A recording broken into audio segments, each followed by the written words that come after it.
2005-এ 31শে জুলাই আমার বিয়ে হয়। এবছর সেই দিনটা আরও সুন্দর করে মনে গেঁথে রাখার জন্য আমি চলে গেছিলাম আহারে বাঙালিতে। জায়গাটা খুবই সুন্দর, বাগুইআটি ব্রাঞ্চ। তারপর নিজেকে একটুখানি দেখছিলাম নিজের ক্যামেরায়। আর বিবাহবার্ষিকী যেহেতু, চুলে একটু ফুল না লাগালে ভালো লাগে, তাই একটু জুঁই ফুলের মালা লাগিয়েছিলাম। কেমন লাগছে আমাকে কমেন্ট করে জানিয়ে দেবেন একটু প্লিজ। আর এটা ছিল মহাভোজ থালি। ওনারা খুব সুন্দরভাবে পরিবেশন করেছিলেন। এত সুন্দর পরিবেশনায় আমি মুগ্ধ। 16 রকম আইটেম দিয়ে এই মহাভোজ থালিটা সাজানো হয়েছিল।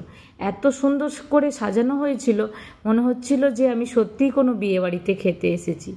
এখানে কচু পাতায় বাটা চিংড়ি, ফিশ ফিঙ্গার, আলুর দম, লুচি, পোলাও, মাংস সব ছিল। যদি ভালো লাগে অবশ্যই একটা লাইক করবেন।